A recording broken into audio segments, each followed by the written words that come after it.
तो बच्चों आज हम सीखने वाले हैं जो ठोस आकृतियां होती हैं।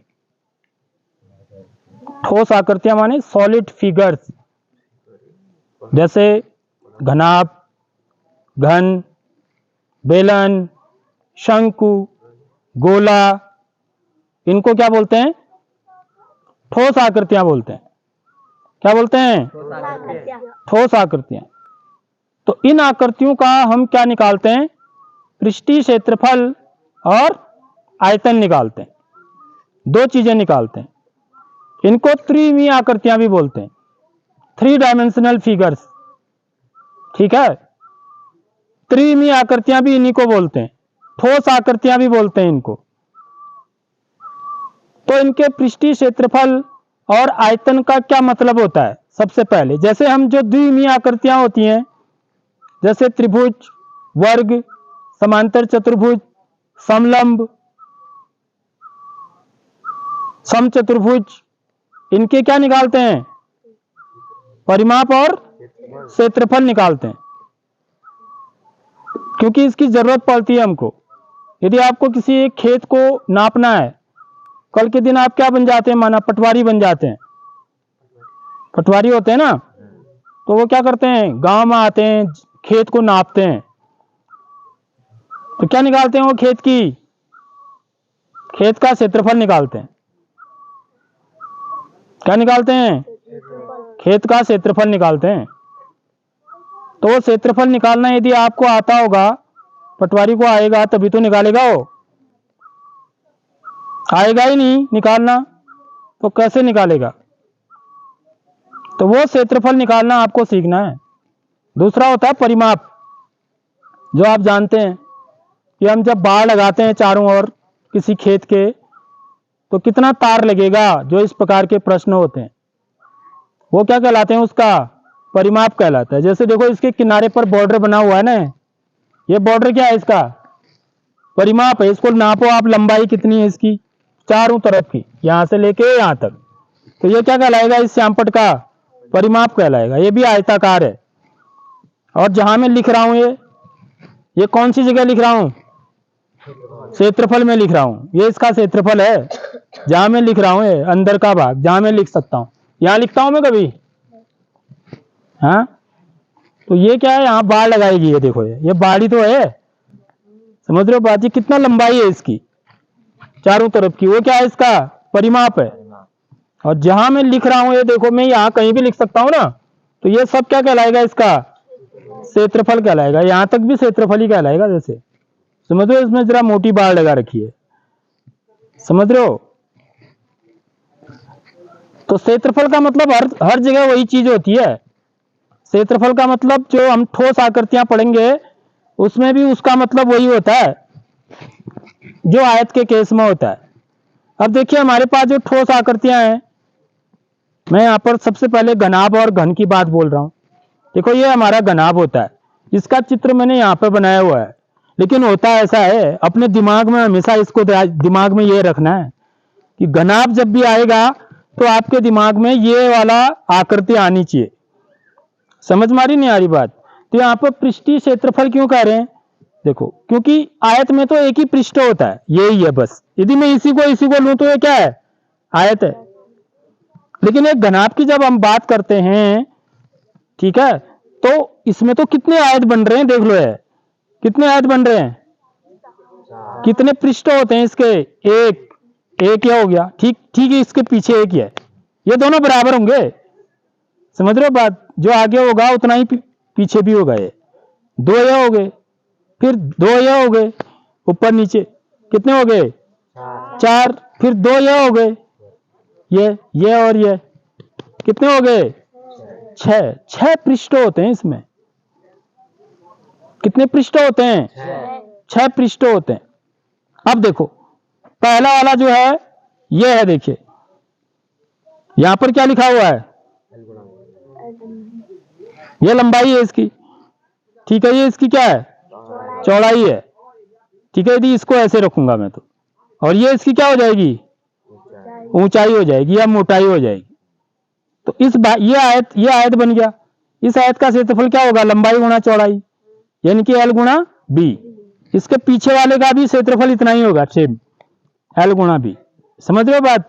अब देखिए इसको ऐसे रखा हुआ है मैंने, ठीक है, तो ऐसे रख देता हूं, चलो सुलटा करके, अब तुमको दिखेगा, ठीक है। अब ये क्या है, ये लंबाई है, ये क्या है, ऊंचाई है, इसको h बोल रहे हैं ना हम, है तो चौड़ाई है, लेकिन यहाँ पर ये क्या बन गया, अब ये भी आयत ही बन गया, तो ये वाली भुजा क्या है मेरी, h है, तो इसका क्षेत्रफल क्या हो जाएगा, L गुणा h। समझ रहे हो नहीं समझ रहे हो, आयत का सूत्र लगाना है आपको। देखो घनाभ का पृष्ठीय क्षेत्रफल भी हमको, यदि आयत का क्षेत्रफल निकालना आता है तो मैं घनाभ का पृष्ठीय क्षेत्रफल कितना होगा उसका सूत्र बना सकता हूं। समझ रहे हो, तो वही बता रहा हूं आपको। तो ये वाली का जो क्षेत्रफल है इसका क्या होगा, L गुणा h। तो इसके ठीक पीछे जो है ये वाली, इसका भी क्षेत्रफल कितना होगा, L गुणा h ही होगा। अब देखिए ये वाला हिस्सा, देखिए ये वाला हिस्सा असल में ऐसे है, ठीक है, ये या ऐसे ही कर लो, चलो ये क्या है, इसकी चौड़ाई है, ये क्या है, इसकी ऊंचाई है, h है, तो इसका क्षेत्रफल क्या होगा, b गुणा h। चौड़ाई को b से दिखा रहे हैं ना, ब्रेड्थ, h माने हाइट अंग्रेजी में, तो b गुणा h इसका क्षेत्रफल हो जाएगा। समझ रहे हो, तो इसका क्षेत्रफल भी क्या होगा, ठीक इसके जो पीछे है, b गुणा h। समझ रहे हो बात, तो बड़ा आसान हो गया। हर चीज कितनी बार आ रही है, 2 बार। L गुणा B कितनी बार आ रहा है, 2 बार। B गुणा H कितनी बार आ रहा है, 2 बार। L गुणा H कितनी बार आ रहा है, 2 बार। ठीक है, अब देखो, अब मैं इसका सूत्र बना सकता हूं, ठीक है। आप क्या करिए, यदि आपको सूत्र याद करना है तो आज इसमें क्या चीजें हैं बच्चों, इसमें 3 चीजें हैं। एक तो क्या है, इसमें लंबाई है, चलो इसकी डायरेक्शन ही आपको कर देता हूं, लंबाई है, L है, L माने लंबाई। दूसरी क्या चीज है, चौड़ाई, चौड़ाई माने b। तीसरी क्या चीज है, ऊंचाई, ऊंचाई माने h। समझ में आ रही बात। अब इसके ना यहां से LBH लिख दो ऐसे एक गोले में, ठीक है। अब देखिए पृष्ठीय क्षेत्रफल बराबर क्या होता है, देखो इसका सूत्र बना रहा हूं। पहले क्या आएगा, लंबाई गुणा चौड़ाई, देख लो है L गुणा B। समझ रहे हो, L गुणा B ऐसे है, h के लिए मैं ऐसे रखूंगा इसको, तो ये लंबाई होगी, ये चौड़ाई होगी, ठीक है, ये ऊंचाई है। तो L गुणा B, ये कितनी बार आ रहा है बच्चों, 2 बार। तो इसको आगे किससे गुणा कर देंगे, 2 से, क्योंकि 2 बार आ रहा है। L गुणा B धन L गुणा B। समझ रहे हो, ऐसे ही देखो, तो L गुणा B, फिर क्या देखिए B गुणा H, फिर क्या है, देखो ये B गुणा H, देखो ये क्षेत्रफल, इसका क्षेत्रफल B गुणा H है, तो ये भी कितनी बार है, 2 बार। ये भी और ये भी, समझ रहे हो, जिसमें पेंट लगा हुआ है ना पूरा है, ये इसको पृष्ठीय क्षेत्रफल बोलते हैं। जिसमें नीला पेंट लगा है ना, ये पूरा पृष्ठीय क्षेत्रफल कहलाता है, ठीक है। इसको नाप सकते हैं हम, कितना है इसका क्षेत्रफल करके। समझ रहे हो, तो B गुणा H भी कितनी बार आ रहा है, 2 बार। 2 गुणा B गुणा H, मेरी बात आ गई समझ में, धन। अब देखिए तीसरा क्या है, देखो यहां हम क्रम से जा रहे हैं, L और B को एक साथ लेना है, फिर B और H को एक साथ लेना है। देखो ये अगला देखिए, अब क्या आ रहा है, देखो L गुणा H या H गुणा L भी बोल सकते हो आप। समझ में आ रही बात, इसको L गुणा H कहो या H गुणा L बोलो, एक ही बात है। ये भी H गुणा L है, देखो L गुणा H, तो ये भी 2 बार है, तो कितना हो जाएगा, 2 गुणा H गुणा L। देखो ये H गुणा L, यानी कि आपको क्या करना है, A बार L भी लेना है, फिर BH लेना है, फिर HL लेना है। कितनी बार, 2 बार। LBH क्रम में लिख लो, LB धन BH धन HL, और वो कितनी बार हैं, 2 बार हैं। समझ लो, तभी तो 6 पृष्ठ बने, 2 2 4 2 6, ठीक है। अब इन सब में क्या चीज कॉमन है बच्चों, क्या चीज कॉमन है, 2 कॉमन है, ठीक है। कॉमन माने जो इस सब में है, उभयनिष्ठ बोलते हैं उसको, 2 उभयनिष्ठ है या सर्वनिष्ठ है। समझ रहे हो, सर्वनिष्ठ शब्द भी होता है। तो 2 को क्या कर लेंगे हम, बाहर कॉमन ले लेंगे, तो अंदर क्या बच जाएगा, देखो जो हम बाहर कॉमन लेते हैं ना, उससे अंदर भाग देते हैं। समझ रहे हो, तो 2 का भाग इसमें देंगे तो 2 से 2 कट जाएगा, तो क्या बचा, L गुणा B बचा। L गुणा B को क्या लिख देते हैं, LB लिख देते हैं। LB का मतलब L गुणा B होता है, ठीक है। धन, ऐसे ही 2 यहां से बाहर आ गया, अब यहां क्या बचा, B गुणा H बचा। समझ रहे हो? तो उसको क्या लिखेंगे, BH। धन 2 बाहर आ गया, इसको क्या बोलेंगे, HL। तो L का मतलब क्या है, लंबाई। L का मतलब क्या चीज है, लंबाई। देखो चित्र में B का मतलब क्या है, चौड़ाई, और H का मतलब क्या है, ऊंचाई। तो देखो सूत्र बन गया, 2 LB धन BH धन HL कोष्टक में। आगे बात समझ में। आयतन निकालने का सूत्र बड़ा आसान होता है। अब देखिए इसका क्षेत्रफल क्या होता है, यदि इसका क्षेत्रफल निकालूं यह वाले का, तो क्या है, देखो ये इस वाले भाग का LB, L गुणा B है, ठीक है। लेकिन यह आयत नहीं है, इसकी ऊंचाई भी है ना साथ में है। आयत होता तो खाली L गुणा B होता है इसका क्षेत्रफल, लेकिन इसमें सॉरी आयतन। आयतन का मतलब इसमें लकड़ी कितनी लगी है, इसको बनाने में कितनी लकड़ी लगी है, वो इसका आयतन कहलाएगा। ये बोतल है, देखो ये, इस बोतल में कितना पानी आएगा, वो क्या कहलाएगा, बोतल का आयतन कहलाएगा। समझ लो एक चीज, मैं यदि इसमें पेंट करूंगा यहाँ, ये जो बाहर से मैं इसको पकड़ रहा हूं, मैं कहां पकड़ रहा हूं इसको, पृष्ठीय क्षेत्रफल है इसका है। समझ में आ रही बात, ये इसका पृष्ठीय क्षेत्रफल है, या क्षेत्रफल बोल सकते हैं आप। इसमें क्षेत्रफल को पकड़ा हुआ है मैंने। अंदर का भाग क्या कहलाता है, आयतन। ऐसे ही इसमें भी लकड़ी से बना है ना, ये तो ठोस है, तो अंदर का भाग जिसमें कितनी लकड़ी का बना हुआ है, तो कितनी लकड़ी लगी होगी इसको बनाने में, इसको भी मैं क्या कर सकता हूं, नाप सकता हूं। तो हम गणित में क्या सीखते हैं बच्चों, नापना ही सीखते हैं। हम क्या नाप रहे हैं, पृष्ठीय क्षेत्रफल नाप रहे हैं, और क्या नाप रहे हैं, आयतन नाप रहे हैं। तो इसका जो आयतन निकालने का सूत्र क्या हो जाता है, L गुणा B, ठीक है। आप जानते हो लंबाई गुणा चौड़ाई आयत का क्षेत्रफल होता है। तो घनाभ में एक तीसरी चीज और आ जाती है, क्या आ जाती है, ऊंचाई। तो इन तीनों को गुणा कर देते हैं, तो L गुणा B गुणा H। आगे बात समझ में, लंबाई गुणा चौड़ाई गुणा ऊंचाई, यह आयतन हो जाएगा। सारी बात, बस हो गया, खेल खत्म। अब देखिए, अब घन का जो पृष्ठीय क्षेत्रफल होता है, तो घन भी क्या है, एक घनाभी है, surface area of the cube. घन भी क्या है, एक घनाभी है। देखो ये इसमें क्या है, वर्ग। इसमें सारे वर्ग हैं। ये देखो इसका क्षेत्रफल क्या होगा, A वर्ग, इसका A वर्ग, इसका क्षेत्रफल निकालोगे ना, तो कितने हैं, कितने कितने तल हैं इसके, 6 हैं। तो A वर्ग को कितनी बार जोड़ देंगे, 6 बार। तो 6 बार A वर्ग को जोड़ दोगे तो कितना A वर्ग हो जाएगा,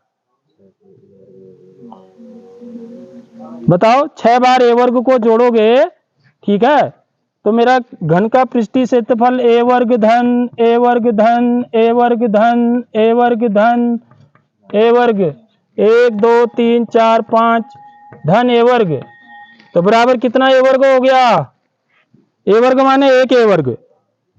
x को 6 बार जोड़ोगे तो कितना आएगा, x को 6 बार जोड़ने पर, x को यदि मैं 6 बार जोड़ूं, x धन x धन x धन x धन x 1 2 3 4 5 धन x बराबर कितना x, 6x। x का मतलब 1x होता है, तो इसके आगे से 1 होता है, तो इनकी गिनती करते जाओ, 1 2 3 4 5 6, 6x। ऐसे ही A वर्ग को 6 बार जोड़ेंगे तो कितना आएगा, 6 A वर्ग। समझ में आ गई बात, पीछे से A वर्ग लग जाएगा। तो ये क्या हो गया, घन का पृष्ठीय क्षेत्रफल हो गया 6 A वर्ग। यहां से भी निकाल सकते हैं तुम, इसमें L की जगह पर भी A रख दो, B की जगह पर भी A रख दो। A गुणा A वर्ग, A गुणा A वर्ग, सब जगह A रख दो ना, क्योंकि इसमें L B H होता ही नहीं, इसमें सब A ही है। देखो ये L भी A ही है, B भी A ही है, और H भी A ही है। तो यहां पर इसी सूत्र से निकाल सकते हैं आप। इस सूत्र में क्या कर दो, 2 A गुणा A धन A गुणा A धन A गुणा A। तो A गुणा A क्या हो गया, घातांक के नियम लगाएंगे, तो घातांक का नियम लगा के A गुणा A किया तब क्या होता है, A वर्ग हो जाएगा। तो A वर्ग धन A वर्ग धन A वर्ग, कितना A वर्ग, 3 A वर्ग, और 2 आगे से है, 2 गुणा 3 A वर्ग। समझ में आ गई बात, तो द्वितीयन 6 A वर्ग। देखो तब भी आप सूत्र निकाल सकते हो। घनाभ के सूत्र से भी निकाल सकते हैं हम, समझ रहे हो बात। और घनाभ के सूत्र से ही निकालना आना चाहिए आपको, बाकी आप ऐसे भी समझ सकते हो। इसमें देखो है सारे वर्ग हैं, ठीक है, और इनका क्षेत्रफल क्या होगा, सबका ए वर्ग होगा, ए गुणा ए। ए गुणा ए क्या होता है, ए वर्ग होता है, लंबाई गुणा चौड़ाई। इसका क्षेत्रफल भी तो लंबाई गुणा चौड़ाई से निकलेगा ना, लंबाई भी ए है चौड़ाई भी ए है, तो क्षेत्रफल क्या हो जाएगा, ए गुणा ए। ए गुणा ए क्या हो गया, ए की घात 2। समझ में आ रही बात। तो कितनी बार, 6 बार, क्योंकि 6 तल हैं इसके, गिन लो, गिनती कर लो, कर लेना। मैं कम बोल रहा हूं तो या ज्यादा बोल रहा हूं तो यहीं पर पड़ा हुआ है, ठीक है। ऐसे ही इसका आयतन निकालना है तो सेम यहीं से निकाल लो। एल को क्या रख दो, ए, बी को भी क्या रख दो, ए, एच को भी क्या रख दो, ए, तो कितना आ जाएगा बच्चों बताओ, ए की घात 3, ए की घात 3। समझ में आ रही बात। ये आधार समान होने पर घातों को जोड़ देते हैं। तो क्षेत्रफल जो होता है बच्चों वो किस में होता है बच्चों, हमेशा वर्ग इकाई में होता है। किस में होता है ये भी समझ लो, क्षेत्रफल हमेशा किस में होता है, वर्ग इकाई। और आयतन किस में होता है, हमेशा घन इकाई में। आयतन किस में होता है, घन आ रहा है ना यहाँ पर, देखो घात 3 आ रही, देखो आ रही नहीं आ रही है, तो घात 3 को ही तो घन बोलते हैं, तो इसलिए इसको घन इकाई बोलते हैं। हमेशा आयतन का जो मात्रक होगा, पीछे से मात्रक भी लिखते हैं ना, यदि माना सेंटीमीटर में है तो घन सेंटीमीटर लिखेंगे आयतन निकालने में, क्षेत्रफल निकालना है तो घन सेंटीमीटर लिखेंगे, सॉरी हाँ क्या सॉरी क्या लिखेंगे, वर्ग सेंटीमीटर। क्षेत्रफल में वर्ग सेंटीमीटर और आयतन में घन सेंटीमीटर। मीटर में है तो क्षेत्रफल वर्ग मीटर और आयतन घन मीटर। समझ रहे हो, इकाई का मतलब, इकाई किस में नाप रहे हैं हम, सेंटीमीटर में नाप रहे हैं, मीटर में नाप रहे हैं, मिलीमीटर में नाप रहे हैं, किलोमीटर में नाप रहे हैं। समझ रहे हो, तो ये इकाइयां हैं। फुट में नाप रहे हैं, फुट में भी तो नापते हैं। तो ऐसे ही यहां पर भी क्या लिखेंगे, वर्ग इकाई। क्षेत्रफल के लिए वर्ग इकाई लगाएंगे और आयतन के लिए घन इकाई। तो इकाई का भी ज्ञान होना जरूरी है। आयतन के लिए क्या लिखेंगे, घन इकाई। तो पहले ये सूत्र आपको जब याद होंगे, ये सूत्र आगे समझ में कैसे बनाए, तो उसके बाद आप क्या करेंगे, हम इसके सवालों को करेंगे, ठीक है।